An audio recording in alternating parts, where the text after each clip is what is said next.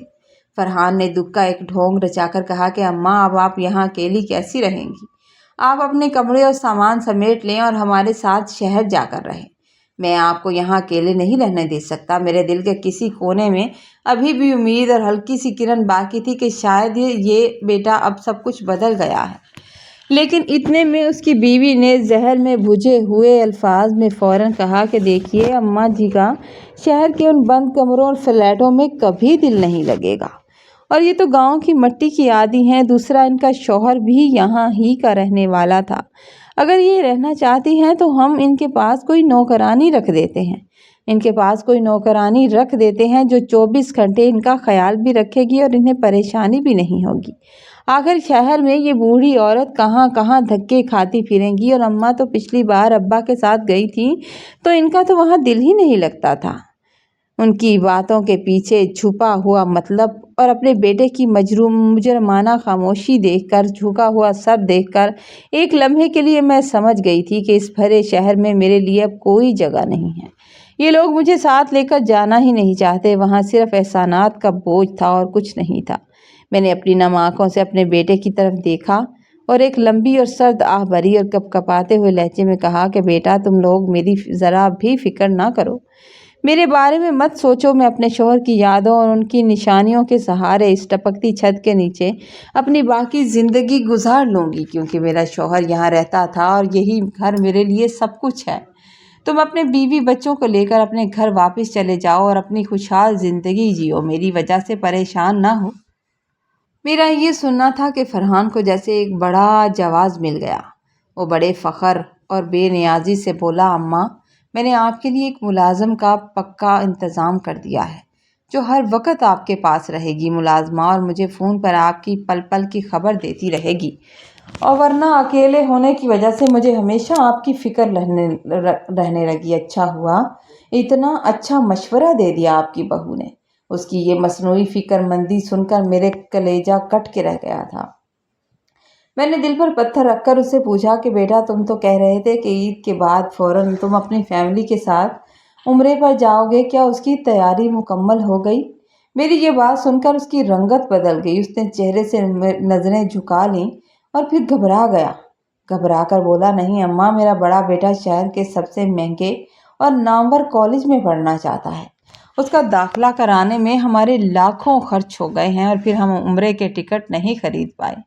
عمرے کا شوق تو میرا بھی بہت تھا، لیکن اب ہم اسے اگلے 4 سال پر ٹال رہے ہیں۔ ابھی تو میرے بچے کے کیریئر اور اس کی پڑھائی کا زیادہ خیال ہے۔ میں چاہتا ہوں بیٹے کو ایک اچھا مستقبل دوں، جس طرح میرے باپ نے مجھے دیا ہے۔ اپنے بیٹے کے یہ الفاظ سن کر میرے خشک لبوں پر ایک تلخ اور دردناک مسکراہٹ پھیل گئی، جس میں ہزاروں غم اور نسلوں کا ماتم چھپا ہوا تھا۔ میں نے اس کی آنکھوں میں آنکھیں ڈال کر بڑے بھاری اور کٹے ہوئے لہجے میں کہا کہ بیٹا، اپنے سارے شوق، اپنی تمام تر توانائیاں اور اپنی پوری زندگی بس ایک اولاد پر نچھاور کر کے ضائع مت کرنا، ورنہ بعد میں پچھتاؤ گے۔ تھوڑا سا وقت اپنے لیے اور تھوڑا سا سکون اپنے لیے بچا کر رکھنا، ورنہ زندگی میں پھر پچھتاوا رہ جائے گا۔ جب ان بچوں کی جوانی کا وقت آئے گا نا، تو یہ اپنا راستہ خود ہی چن لیں گے، اپنا گھر بنا لیں گے، سب کچھ کر لیں گے، اور بالکل ویسے ہی تمہیں بھی پیچھے مڑ کر نہیں دیکھیں گے جیسے تم نے اپنے بوڑھے ماں باپ کو تنہا چھوڑ دیا اور کبھی پیچھے مڑ کر نہیں دیکھا۔ یہ بات کہتے ہوئے میری آواز اتنی رند گئی تھی، میں اتنی دکھی ہو گئی تھی میری آواز رند گئی، لیکن میرا ایک ایک لفظ کانٹنے والا اور سچائی سے بھرپور تھا۔ میں نے اس سے کہا کہ جو لوگ اپنی ہستی، اپنی جوانی اور انجام اور خوشیوں کا سارا سرمایہ اپنی اولاد پر لوٹا دیتے ہیں، ان کا انجام ہمیشہ تمہارے باپ کی طرح ہوتا ہے، جنہیں اپنوں نے جیتے جی فراموش کر دیا ہوتا ہے۔ مرنے کے بعد ان کا جنازہ بھی بوجھ بن گیا۔ ان کے 2 بیٹے تھے، دونوں میں کسی نے کندھے کو ہاتھ نہیں دیا، جنازے کو ہاتھ نہیں دیا۔ میری یہ تلخ سچائی سن کر وہ پتھر کا بت بن گیا۔ اس کا چہرہ زرد ہو گیا اور ایک مجرم کی طرح نظریں جھکائے میرا چہرہ دیکھنے لگا۔ اسے شاید اپنے وہ سارے دور افتادہ فون اور کہے گئے بے حس جملے ایک ایک کر کے یاد آ رہے تھے۔ میں نے اپنے بیٹے کا کانپتا ہوا ہاتھ اپنے ہاتھوں میں لیا اور بھری ہوئی پلکوں سے اس کا چہرہ دیکھتے ہوئے کہا کہ بیٹا، بس میری زندگی کی ایک آخری خواہش پوری کر دینا۔ آخری خواہش یہ ہے کہ اس پرانے اور آبائی گھر کو کبھی مت بیچنا، کبھی اسے غیروں کے حوالے مت کرنا۔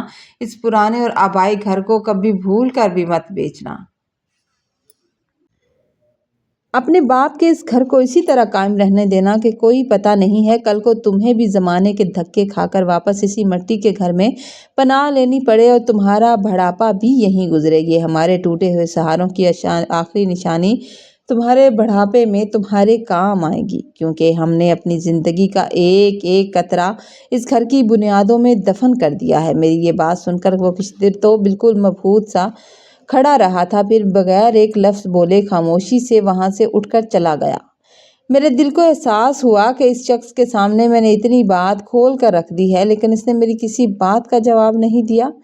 پھر وہ اچانک وہاں سے جا چکا تھا اور مجھے لگا پھر وہ میری دردناک باتیں اس کے دل پر تیر کی طرح پیوست ہو چکی تھی۔ وہ اگلے ہی دن صبح سویرے سورج نکلنے سے پہلے واپس آ گیا۔ اس کی آنکھیں رات بھر رونے کی وجہ سے سرخ ہو گئی تھی اور چہرے پر ندامت کے گہرے بادل چھائے ہوئے تھے۔ وہ سیدھا میرے قدموں میں آ کر بیٹھ گیا، پھوٹ پھوٹ کر روتے ہوئے میرا ہاتھ پکڑ لیا اور کانپتی ہوئی آواز میں بولا کہ اماں مجھے معاف کر دو، مجھے معاف کر دو، مجھے ایک بار معاف کر دو۔ میں پچھلی پوری راتیں نہیں سو پایا۔ آپ کی کہی ہوئی ایک ایک بات بالکل سچ ہے اور میرے دل کو چیرتی ہوئی گزر جاتی ہے۔ وہ روتے ہوئے کہہ رہا تھا کہ میں کتنا اندھا اور خود غرض ہو گیا تھا کہ جن قدموں تلے جنت رکھی ہوئی تھی میں انہیں اپنے لیے بوجھ اور مصیبت سمجھنے لگا تھا۔ آج آپ نے جب مجھے احساس دلایا کہ جب انسان باپ بن جاتا ہے اور بیٹے جوان ہو جاتے ہیں تو باپ اسی پرانے گھر میں آ جاتا ہے، تو میرا دل خون کے آنسو رہا۔ لیکن آج میں نے پکا فیصلہ کر لیا ہے کہ میں اپنے بیوی بچوں کو ہمیشہ کے لیے یہیں گاؤں میں شفٹ کر رہا ہوں۔ چاہے میری بیوی مانے یا نہ مانے، ہم اسی پرانے گھر کو دوبارہ سے سنواریں گے اور جب تک آپ زندہ ہیں میں کہیں نہیں جاؤں گا۔ میں یہیں آپ کے ساتھ رہوں گا، بس آپ کے قدموں میں رہوں گا۔ میں نے آگے بڑھ کر اپنے اس بیٹے کو اٹھایا تھا جس کے چہرے پر پچھتاوا صاف نظر آ رہا تھا۔ میں نے اپنے بیٹے کو سینے سے لگایا، میرے دل سے ایک سکون کی طویل آ نکلی۔ میں نے بھرائی ہوئی آواز میں کہا کہ بیٹا، اب مجھے تم سے کوئی شکوہ نہیں ہے۔ اگر کوئی شکوہ تھا تم سے تو وہ بھی اتر گیا ہے، ختم ہو گیا ہے۔ ماں اپنی اولاد سے زیادہ دیر تک ناراض نہیں رہتی۔ میں تو بس تمہیں اس بات کا احساس دلانا چاہتی تھی کہ تم نے اپنے ماں باپ کے ساتھ بالکل اچھا نہیں کیا۔ جو تمہیں اپنی زندگی کا سب سے مضبوط بازو سمجھتا تھا، اس کی آخری امید صرف تمہارے راستے پر انتظار کرتے ہوئے گزر گئی۔ کاش وہ تمہارا یہ بدلا ہوا روپ اپنی زندگی میں دیکھ پاتا۔ اب میرا بیٹا اپنے بچوں کے ساتھ میرے پاس اسی گھر میں رہتا ہے۔ وہ میرا دل بہلاتا ہے اور آفس سے واپسی پر مجھ سے باتیں بھی کرتا ہے، میری ہر چھوٹی چھوٹی ضروریات کا خیال بھی رکھتا ہے۔ لیکن میرے دل سے میرے شوہر کی وہ حسرت بھری اور خالی آنکھیں آج بھی نہیں جاتی جو آخری دم تک دروازے پر تھیں کہ شاید ان کی اولادوں میں سے کوئی بھی اس کے پاس آ جائے۔ یہی اداس سچائی اب میری زندگی کا آخری اور تلخ حصہ بن چکی ہے۔ اس کہانی سے ہمیں یہ سبق ملتا ہے کہ انسان کو اپنی زندگی میں اولاد، بالخصوص بیٹوں کی محبت اور ان کی آس میں اتنا اندھا نہیں ہونا چاہیے کہ وہ اپنے اصل فرائض اور خوددار زندگی کو فراموش کر دیں، آگے سے آگے بڑھتے چلے جائیں اور اپنے رشتوں کے بارے میں بھول ہی جائیں۔ جو والدین اپنی جوانی، اپنے شوق اور اپنی تمام جمع پونجی صرف اس امید پر لوٹا دیتے ہیں، بچوں پر لگا دیتے ہیں کہ بڑھاپے میں بیٹے ان کا سہارا بنیں گے، تو وہ اکثر اس وقت اکیلے رہ جاتے ہیں جب انہیں سب سے زیادہ اپنوں کی ضرورت ہوتی ہے۔ اولاد کے لیے اپنی محنت قربان نہیں کرنی چاہیے۔ بے شک اولاد کا حق ہوتا ہے، لیکن محنت قربان نہ کریں۔ اپنی ذات کو مٹا کر صرف اولاد کو سمجھ لینا ان کی ایک بے مروتی کو برداشت کرتے رہنا انسان کو آہستہ آہستہ توڑ دیا کرتا ہے۔ بڑھاپے میں دنیا کی کوئی بھی دولت یا اولاد انسان کا حقیقی سہارا نہیں بنتی۔ اس لیے انسان کو چاہیے کہ وہ اپنی زندگی کا کچھ تھوڑا حصہ اپنے لیے بھی جیے، اور ایک رشتہ دار یا اولاد پر اپنی پوری دنیا کی آس لگانے کی بجائے اپنے رب پر بھروسہ رکھے، اپنے رب پر اور اپنے دلی سکون پر بھروسہ رکھے۔ کہانی اگر آپ کو اچھی لگے تو آپ نے لائک کرنا ہے، کمنٹ میں ضرور بتانا ہے، اور اگر آپ کے ماں باپ زندہ ہیں تو ان کی قدر کیا کریں، ان کو بیویوں کے ہاتھ پر مت چھوڑا کریں۔ اللہ حافظ۔